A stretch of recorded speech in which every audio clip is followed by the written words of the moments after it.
তা তার একটা দৃষ্টান্ত, ধনির ঘরে জন্ম নিয়েও আদি সপ্তগাঁয়ে তা জমিদার বাড়ির ছেলে হলো ভক্ত রঘুনাথ।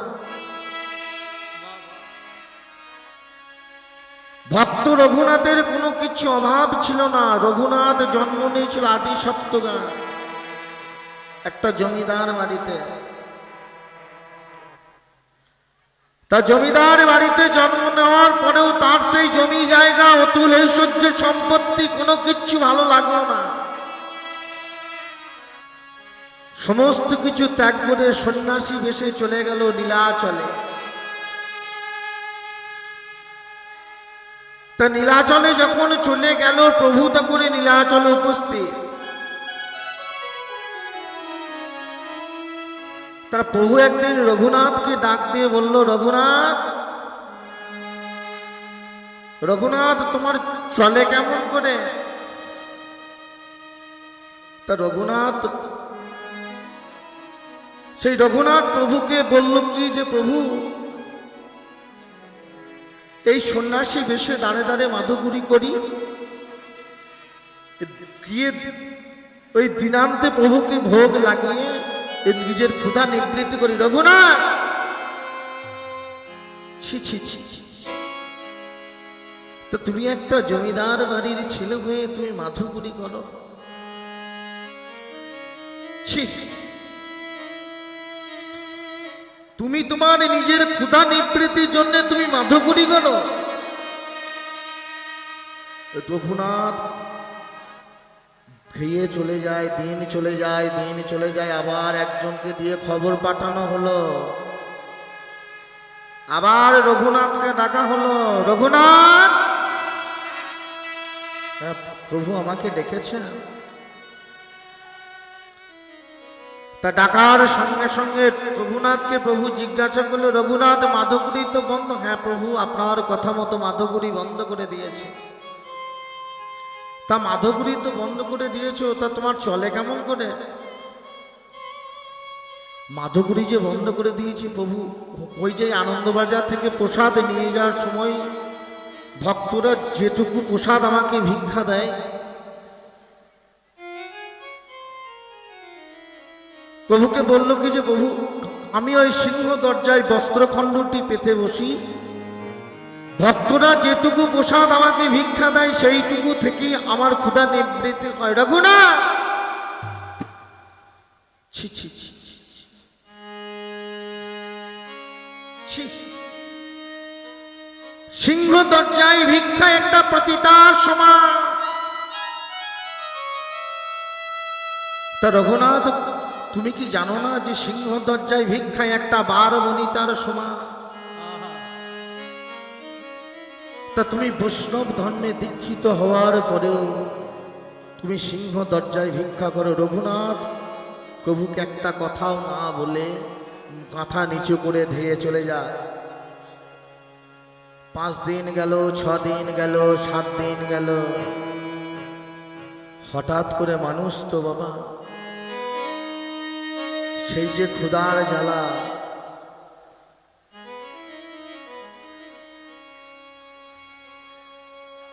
তা মায়েরা সেই যে হরিবাসরের দাদা ভাইরা ভিক্ষার পাত্র নিয়ে আপনাদের সন্নিকটে যাবে,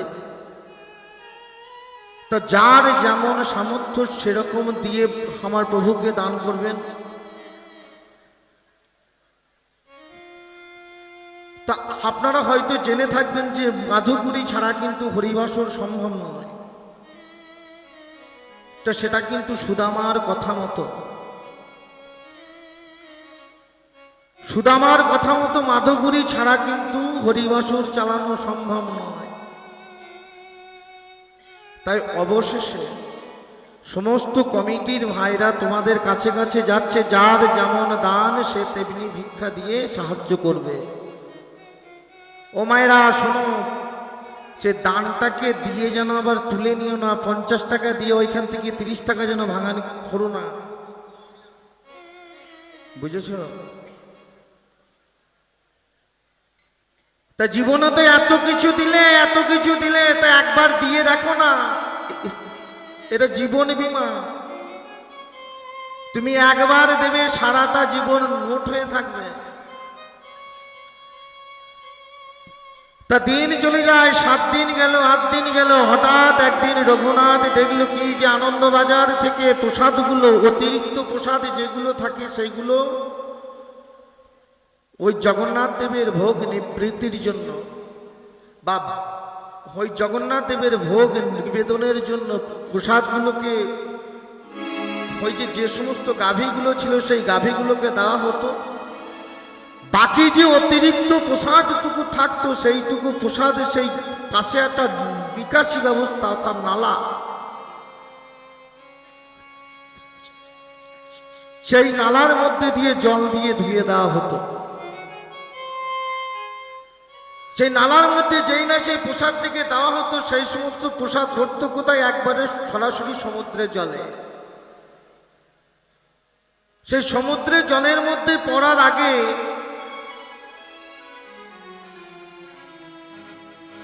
সেই সমস্ত প্রসাদের স্বল্প কিছু প্রসাদ যেগুলো ভাসমান অবস্থায় থাকতো, ভাসমান মানে ভেসে ভেসে ভেসে ভেসে থাকতো।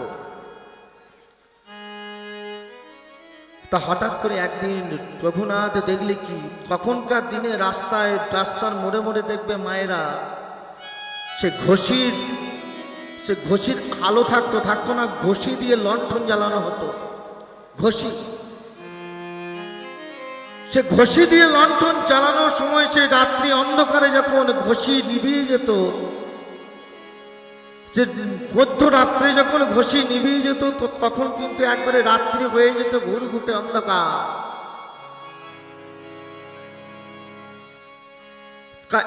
একদিন রঘুনাথ সেই ঘুরঘুটে অন্ধকারে মধ্যরাত্রে সেই নিকাশি ব্যবস্থার পাশে গিয়ে বসেছে। মায়েরা ক্ষুধার জ্বালা তো বড় জ্বালা। সেই যে নালার পাশে যেই না বসেছে, সেই নালার পাশে বসে দেখে কি যে একটা করে প্রসাদ ভেসে ভেসে ভেসে ভেসে যাচ্ছে। সেই সমস্ত প্রসাদ যেই না ভেসে ভেসে ভেসে ভেসে যাচ্ছে, রঘুনাথ চারিদিক লক্ষ্য করে যে সমস্ত অন্নগুলো একটু মানে সতেজ আছে, সেই সমস্ত অন্ন হাতের মধ্যে একটি করে তুলে রাখছে। হঠাৎ করে হাতের মধ্যে একটি করে তুলে রাখতে পিছন থেকে একজন সেই অন্নটিকে হাতের মধ্যে রেখে সেবা নিতে যাবে, আর হঠাৎ করে পিছন থেকে একজন হাতটিকে ধরেছে। রঘুনাথ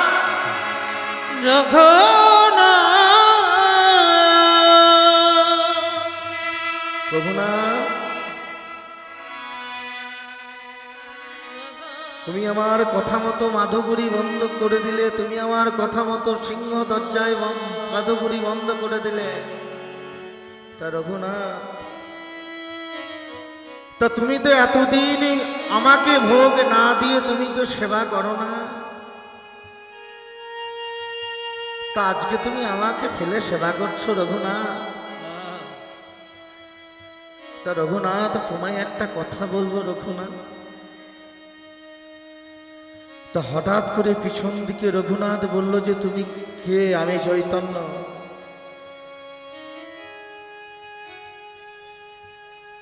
চৈতন্য রঘুনাথ, আমাকে তুমি চিনতে পারলে না? তুমি ভালো করে চেয়ে দেখো, আমি হলাম তোমার সেই চৈতন্য। তাই রঘুনাথ, তোমায় একটা কথা বলি। ওগো রঘুনাথ, ওগো দাও আমার একটু প্রসাদ দাও, বলি দাও আমার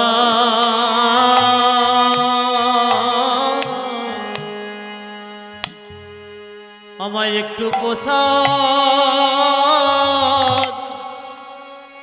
প্রসাদে দাও গো। ও রঘুনাথ,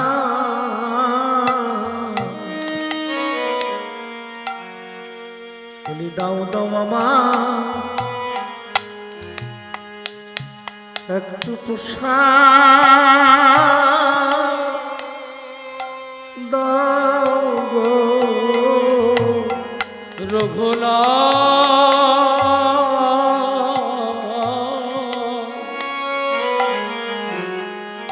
দাও দাও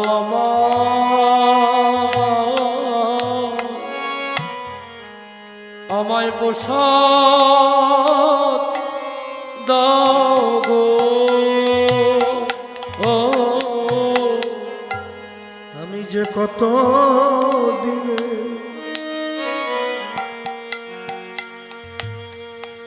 আমি যে কত দিনের উপবাসী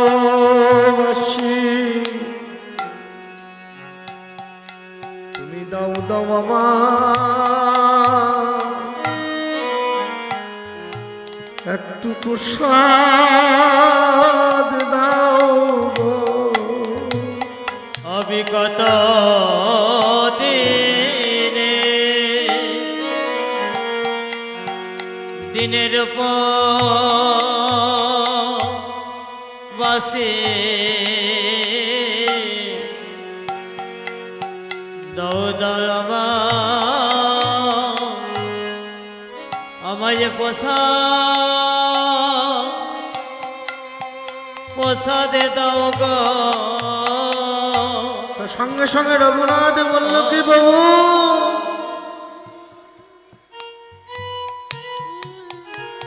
আমাকে আজকে তুমি প্রসাদ চাইছো প্রভু, তা ভালো করে দেখো প্রভু, তা আমি যে প্রসাদ এগুলোকে সেবা করি ওগো প্রভু গো এইগুলো তো গলা প্রসাদে পচে যাওয়া প্রসাদ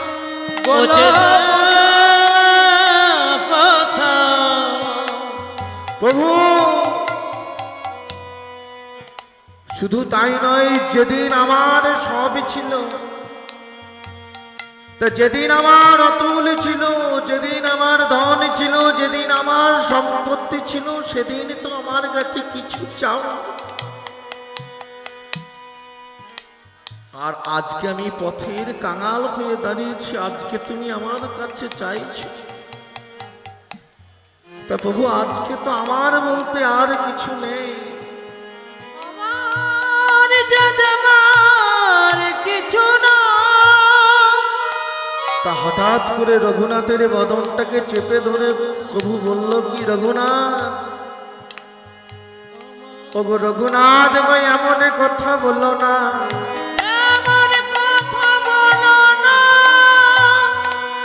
আমি তোমায় যদি কেউ বলে তোমার কিছু না,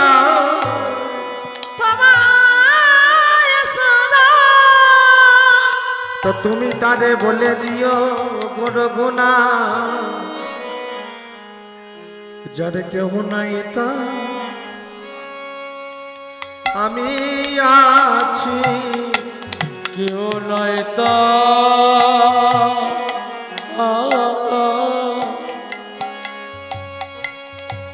ও গো আমি আছি,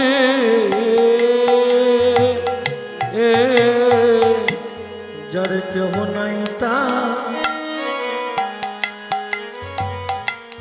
আমি আছি, যার কেউ নয় তা ও গো আমি আছি। যদি আমায় নয়ন জলে ডাকতে পারে,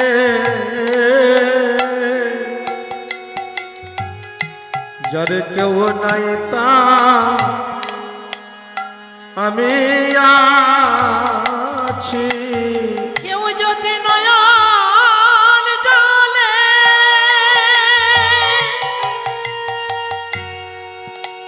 জলে ডাকতে পারে,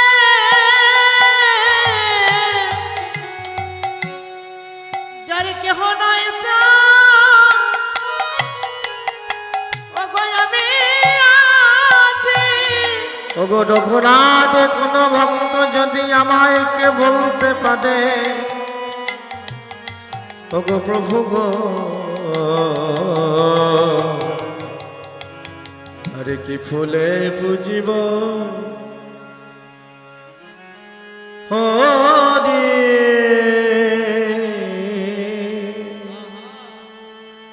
হরি হে, হরে কি ফুলে পুজিব হরি।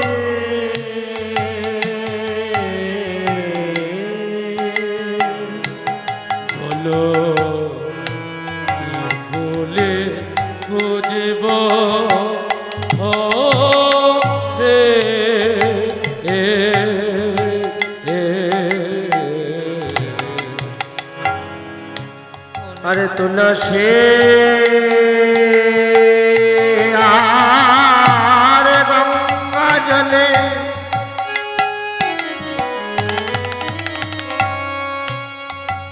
বুঝল করি,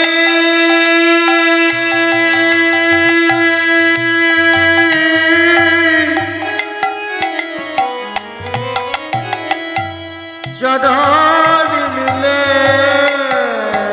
তুলসী আর গঙ্গা জলে দয়াল হরি গো, তাই গৌর হরি বল, হরি বল।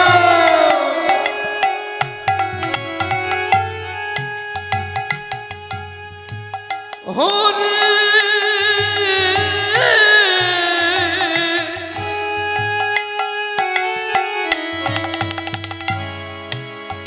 দয়া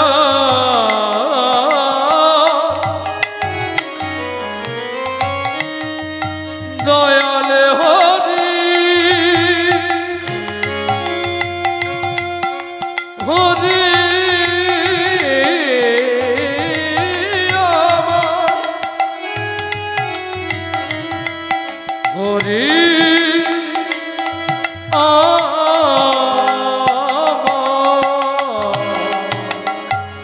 আরে তুলসী আর গঙ্গা জলে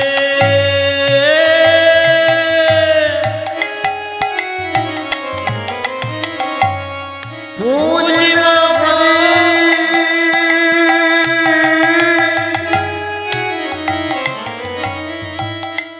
চরণ মিলে তুলসী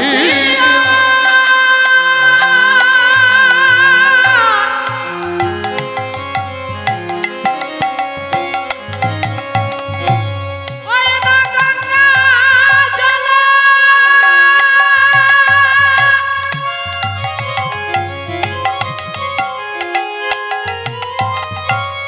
বুঝলে হরি,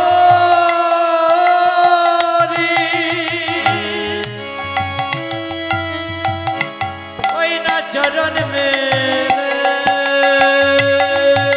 আর নয়ন বাজি না দিলে রে, নয়ন বাড়ি নদীতে যে আরে নয়ন বাজি না দিলে রে, নয়ন বাড়ি নদীতে যে পূজা হয় না তোমার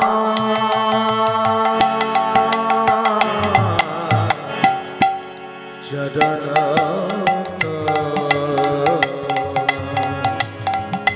কি ফুলে পুজে হরে হরে হে চরণ তোমার ফুলে ফুলে বুঝিব তোমায় হরি, বলো না আমার। তাই বলছে নয়নের জল ফেললে পরে তারে ডাকা যায়। তা তোমরাও একদিন দেখতে পাবে সেই শশীর নন্দন দুলালিয়াকে। তা আজকে যে বিষ্ণুপ্রিয়া দেখেছে তোমরাও একদিন দেখতে পাবে। তা মন্দিরে আমরা তো যাই মায়েরা, তা মন্দিরে তো যাই সমস্ত কিছু কামনা বাসনা লালসা নিয়ে যায়। হ্যাঁ? তা মন্দিরে যে কামনা বাসনা লালসা নিয়ে যে যায়, তা মন্দিরে যায় কি নিয়ে? তো মাধবের জন্য হয়তো 500 টাকার নৈবেদ্য সাজিয়ে নিয়ে যায়, 500টি টাকার নৈবেদ্য সাজিয়ে নিয়ে যায়, তাই তো? তা হয়তো 200 টাকার ফল মাখো, আবার 100 টাকার একটা সুগন্ধি ধূপকাঠি,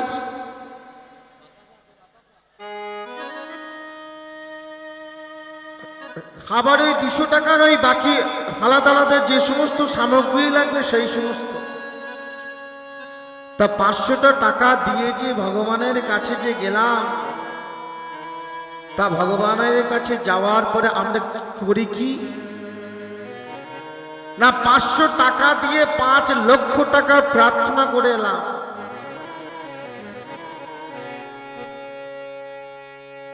পাঁচশো টাকা দিলাম বটে, কিন্তু 5 লক্ষ টাকা প্রার্থনা মানে 5 লক্ষ টাকা চেয়ে এলাম। মাধবকে বলে এলাম যে ছেলেটা আমার মাস্টারি করে, ছেলেটা যেন প্রফেসর হয়, বাড়িটা 1 তলা আছে, বাড়িটা যেন 5 তলা হয়, ওই ব্যবসাটা ছোট করা আছে, ব্যবসাটা আর একটু বড় হলে ভালো হতো। এই বোলপুরে একটা বাড়ি কিনেছি, আর একটা বাড়ি কিনলে ভালো হতো। তা সারাটা জীবন শুধু দাও দাও দাও দাও করে এলাম। তা তুমি যে ধূপকাঠিটা নিয়ে গেছো 100 টাকার সুগন্ধি ধূপকাঠি, সেই ধূপকাঠিটা একটা সময়ে পুড়ে পুড়ে পুড়ে পুড়ে ছাই হয়ে যাবে। ধূপকাঠির সুগন্ধ মন্দির থেকে সরে চলে যাবে। তা মন্দিরের মধ্যে থেকে যাবে কোনটা না, মন্দিরের মধ্যে থেকে যাবে কামনা রূপ দুর্গন্ধ, বাসনা রূপ দুর্গন্ধ, লালসা রূপ দুর্গন্ধ। তা মন্দিরে বিগ্রহে কি কোনো চমৎকার থাকে? ভুল কথা। বিগ্রহের মধ্যে কোনো চমৎকার থাকে না, চমৎকার থাকে তোমার নমস্কারে। বিগ্রহের মধ্যে কোনো চমৎকার থাকে না, চমৎকার থাকে তোমার নমস্কারে। তা যদি তুমি বলবে যে এত বড় একটা কথা বললে কেন, তা তুমি একবার মাধবকে একবার জিজ্ঞাসা করে দেখো, মাধবের সঙ্গে একবার কথা বলে দেখো। ভগবানকে বলছে যে মাধব একদিন সবাইকে বলছে যে তোমরা এই যে দেখছো যে পাথরের এত সুন্দর একটা মূর্তি, পাথরের এত সুন্দর একটা মূর্তি, যে মন্দিরে যাওয়ার পরে যে পাথরের একটা এত সুন্দর মূর্তি তো দেখলে, সেই মূর্তিটা কি সোজাতে হয়েছে মায়েরা? সেই মূর্তিটা ছিল কিন্তু একটা পাথরের চাই। সেই পাথরের চাইটাকে একটা সময়ে বাটালি দিয়ে হাতুড়ি দিয়ে ঠুকে ঠুকে ঠুকে ঠুকে যারা মিস্ত্রি যারা শিল্পী তারা মূর্তিতে রূপান্তর করেছে। আবার শুধু রূপান্তর করা নয়, রূপান্তর করার পরেও তার অভিষেক হয়েছে, কার পরে তাকে মূর্তির সিংহাসনে বসানো হয়েছে। তাই চমৎকার কি তোমার বিগ্রহে থাকে? থাকে না, চমৎকার থাকে তোমার নমস্কারে। তাই কাঞ্চনা আজকে প্রিয়াকে বলছে যে তুই যে মানুষকে দেখে এলি, তুই সেই মানুষটার জন্য এত কিছু বলছিস। তা শুনলাম সেই মানুষটি অতটা এমন কিছুই নয়। সেই মানুষটিকে তুই যে বললি যে রাধা কৃষ্ণ মিলিত তনু আজকে নদিয়ার মাটিতে শ্রী চৈতন্য গোসাই হয়ে দাঁড়িয়েছে, তা আমি তো আগে শুনেছিলাম নাকি যে তুই যে শ্রীকৃষ্ণের কথা বলছিস তার ওই তিনটে অঙ্গ বাঁকা, তিনটে অঙ্গ ভঙ্গ, ত্রিভঙ্গ রূপ। তার সেই তিনটে অঙ্গ যদি ভাঙা হয় তাহলে সে সোনার বরণ, একটা সোনার মূর্তি হলো কি করে? তার সঙ্গে সঙ্গে প্রিয়া কাঞ্চনাকে বলছে, ওরে কাঞ্চনা রে, ওরে কাঞ্চনা রে, ওরে তুই আমায় এমন কথা বলিস না। শোন কাঞ্চনা, ওরে কাঞ্চনা শোন শোন, আমি যে মানুষটার কথা বললাম সেই মানুষটা কেমন জানি? আরে ও বলো না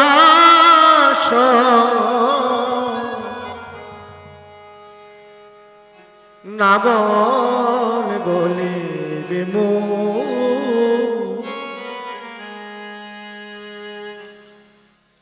আমার গৌরাঙ্গ চাঁদে হেরিতে না দিলি, আমি নিশ্চয় কহিলাম তোদের না গরি, নিশ্চয় কহিলাম তোদের।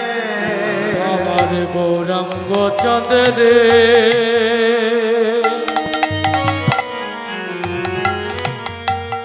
হেরিতে নারিল, নিশ্চয় কহিলাম তোরে রে নাগর, নিশ্চয় কহিলাম তোরে। সে যে আমার গোড়া, সে যে আমার আমার গোরা, সে যে আমার গোড়া, সে যে আমার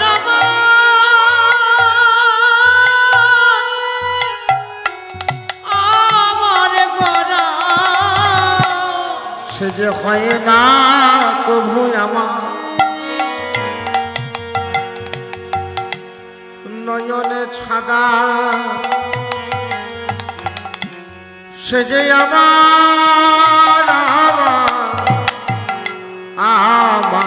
গোড়া, সে যে হয় না কবু নয়নে ছাড়া,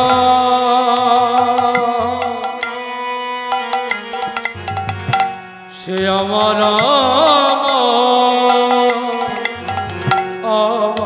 গোড়া। আমি যদি মনে করি গৌরাঙ্গ পাশরি, যদি মনে নয়ন মদিয়া থাকি রে, আমি যদি মনে করি গৌরাঙ্গ পাশরে, আমি নয়ন মদিয়া থাকি রে। আমি যতে মনে সে যে সোনার বদন, আরে পুরুষ রতন, হিয়ার মাঝারে খেদিলে না গদি, হিয়ার মাঝারে খেদি, সোনার বরণ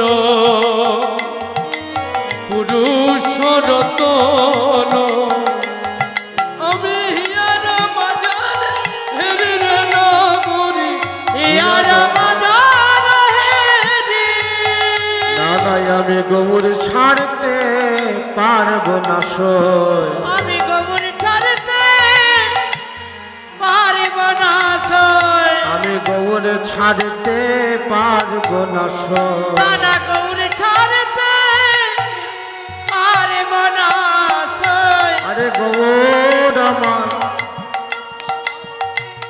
নয়নে তারা, গৌরী ছাড়তে পারবো না সই। ওই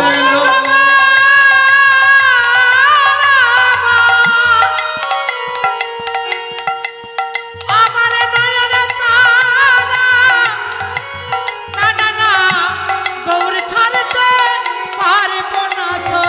সে যে গোডানাই যায় আমার চিত্ত চোরা গৌর ছাড়তে পারব না সো যে গোড়া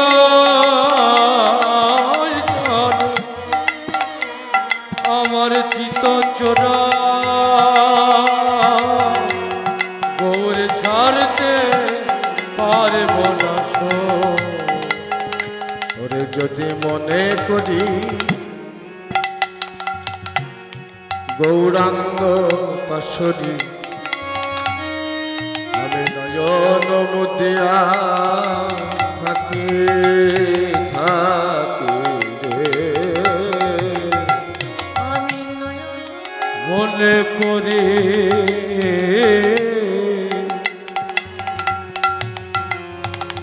গৌরাঙ্গ পাশরি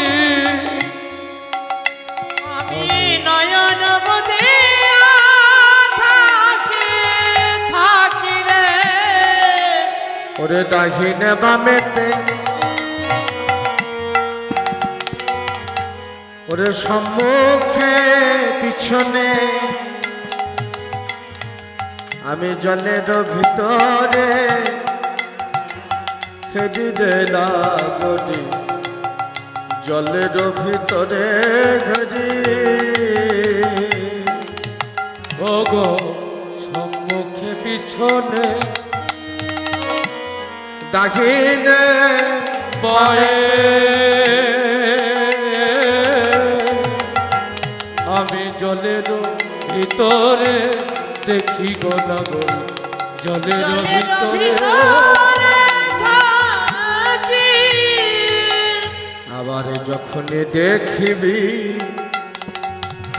তখনই ভুলিবি এ কাঞ্চনা শোন শোন যখনই দেখিবি তুই তখনই ভুলিবি তা মায়েরা মাঝখানে একটা কথা বলি তা এখনকার মানুষের ধৈর্য এত কম এত কম আরে বাবা একটা পদাবলী রস একটা আস্বাদনের বিষয় পদাবলী রস হলো একটা ভাব রসের ব্যাপার একটা আস্বাদনের ব্যাপার আর এখনকার মানুষদের এমন ধৈর্য তা বলবো কি তা এখনকার শ্রোতাদের দেখবে সে বলে না তাড়াতাড়ি প্রশান্তাও হয় ওগো বাড়ি চলে যায় বাড়ি চলে যায় ও কলিকাল ধ্বংস হতে আর তো বাকি না আর তো বাকি না তাড়াতাড়ি প্রসাদ দাও বাড়ি চলে যায় মানে সবাই খালি খাবো খাবো খাবো খাবো আরে বাবা খেতেই তো এসেছ এত ভিড় কেন একে একে যাবে সব দুর্বার দুর্বার করে একজন উঠলো তো সব দুর্বার দুর্বার করে উঠে বলে আর আগেকার দিন আমি কিন্তু দেখেছি সে যেখানে হয় ভিডিও হাঙ্গামা সেখানে মানুষের জায়গা ধরে না আর তখন কিন্তু খাওয়া দাওয়া সব উঠে যায় চুলোতে আরে পায়ের জুতো পেতে বসে আসনে লাগে না আসনে লাগে না যে যে এত সুন্দর হরিবাসনে দাদা ভাইরে যে মাথার উপরে ফ্যান চলছে এই যে এত সুন্দর তিরপল বিছিয়ে দিয়েছে এটা ভালো লাগছে না সে যেখানে ভিডিও হাঙ্গামা হবে সেখানে আসন তো দূরের কথা পায়ের জুতো বুঝেছ তা ছাড়ো এগুলো হরিবাসর হলো একটা আধ্যাত্মিক বাথরুম হরিবাসর হলো একটা আধ্যাত্মিক বাথরুম সারাদিন পরে যেমন শরীরের ময়লা পরিষ্কার হয় গাড়ির সেই বাথরুমে শাওয়ারের পানিতে নলের পানিতে তো তেমনই হরিবাসরে যদি বসে থাকা যায় যে হরিবাসরেও তোমার এই লীলামৃত যদি তোমার কন্যামূলে বুদবুদ ফোঁটা ফোঁটা প্রবেশ করে তাহলে একদিন তোমার এই জীবনটা সত্যম শিবম সুন্দর নিতাই গৌর হরি বলে হরি বলে হরি বল ওরে কাঞ্চনা রে আমায় তুই এমন করে বলিস না, মনে করে বলিস না। ওরে কাঞ্চনা রে আমি তো দেখেছি, তুই যদি দেখিস তাহলে আমার মতনই হবে। কি হবে জানি? ওরে যখনই দেখিবি তখনই ভুলিবি আমার মতন হবি। কাঞ্চনা রে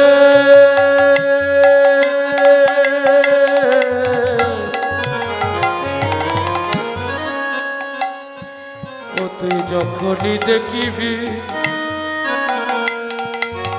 তখনই ভুলিবি আমার মতো হবি। আমার যোগিনী হইয়া কাঁদিয়া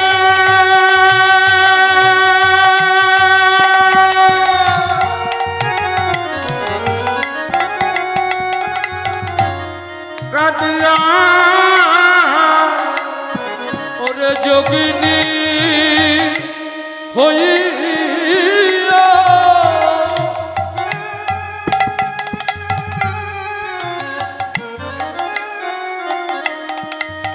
কাঁদিয়া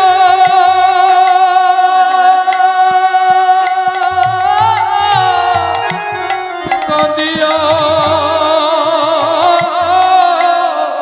তুই যোগিনী হইয়া কাঞ্চনা কাঁদিয়া কাঁদিয়া ও তুই যোগিনী হইয়া ও তুই কাঁদিয়া কাঁদিয়া ও তুই যাচ্ছিয়া যৌবন দিবি, যাচ্ছিয়া যৌবন দিবি। ও তুই যাচিয়া যৌবন দিবি, যাচিয়া যৌবন দিবি। আরে গৌরী প্রেমের এমনি রীতি, গৌর প্রেমে এমনি রীতি, আরে গৌরী প্রেমে এমনি রীতি। আহ গৌর প্রেমের এমনি রীতি। সে যে কখনো হাসায় কখনো কাঁদায়, গৌরী প্রেমের এমনি রীতি। সে যে কখনো হাসায় কখনো কাঁদায়, গৌর প্রেমে এমনি রীতি। সে যে কখনো হাসায় কখনো কাঁদায়, জানতে মরা করে দেয়। সে যে কখনো কাঁদায় কখনো হাসায়, জানতে মরা করে দেয়। কখনো কাঁদায় কখনো হাসায়, শ্যামকে মোরা গৌরী প্রেমে এমনি রীতি। ওরে মনে হবি লাশে নাই, আরে ক্ষমা নাহি মনে অবিলাস ক্ষমা নহে কর।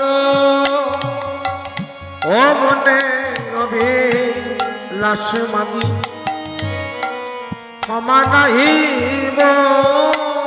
ও যেমন ইসে মগে খবর হে আর গোবিন্দ দাস কয়ে মুই ভেলো ওই গোবিন্দ দাস কহে মন করো। আবার গোবিন্দ দাস কয়ে মুই ভেলো আমার গোবিন্দ দশ কহে হইলে বিভোর। আমায় দেখা দিও হে, ব্যথা দিল হে আমায় দেখা দিও হে।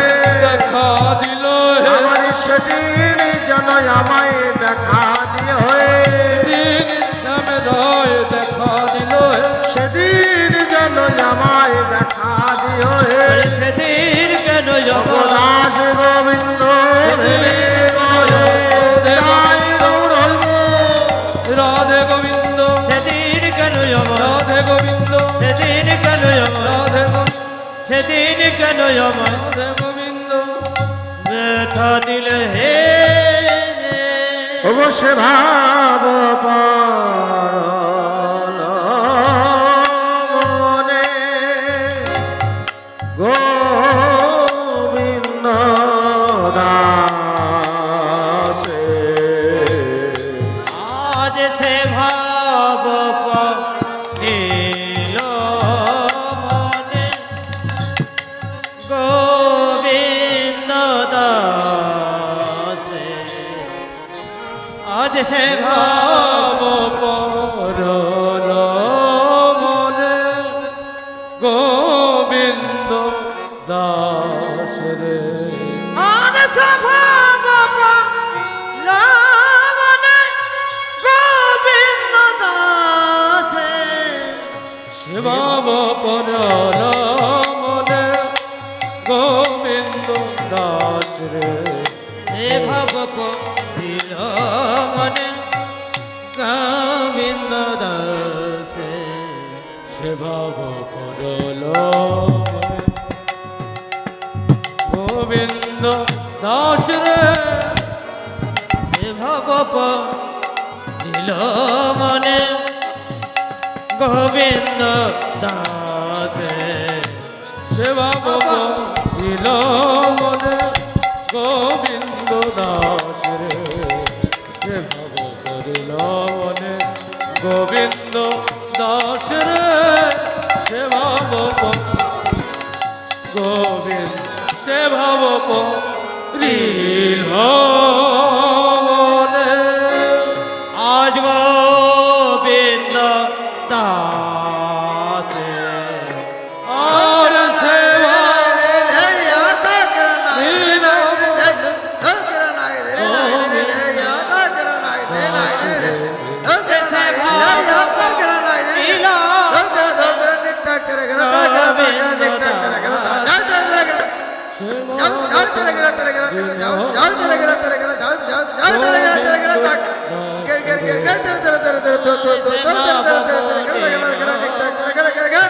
গোবিন্দ দাস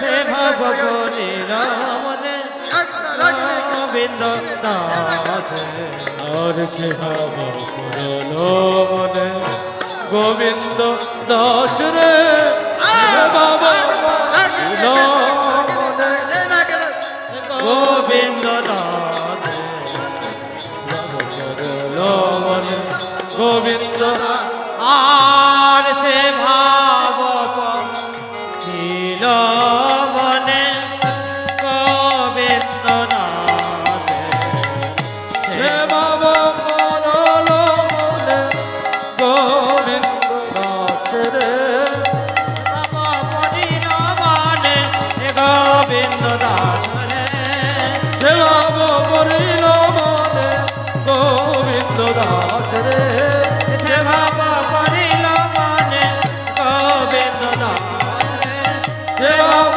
করিল মনে গোবিন্দ দাস রে তা মায়েরা তো ছিলাম আমরা কতক্ষণ শ্রীধাম নবদ্বীপে, তো যেতে হবে আমাদেরকে মধুময় শ্রীধাম বৃন্দাবন। কবে তো বৃন্দাবন নাকি? হ্যাঁ বেশ ঠিক আছে, চলো তোমাদেরকে সঙ্গে নিয়ে আজকে বৃন্দাবন যাব। চল মধুর শ্রীধাম বৃন্দাবন, চল মধুর সে ধাম বৃন্দাবন মধুর শ্রীধাম বৃন্দাবন, মধুর সে ধাম বৃন্দাবন মধুর সে বৃন্দাবন চল মধুর সে ধাম বৃন্দাবন আজ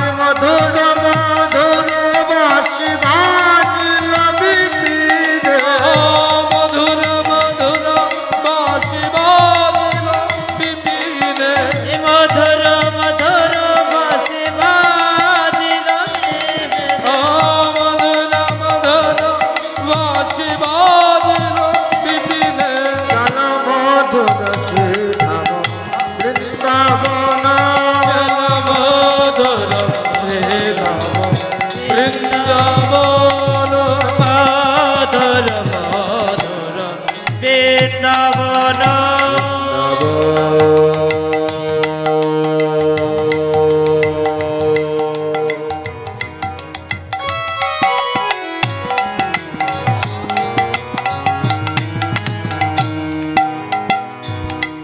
মধুর মধুর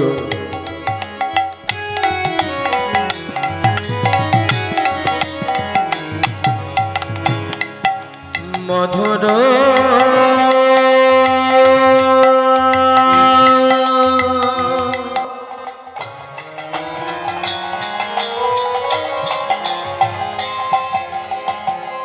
বৃন্দা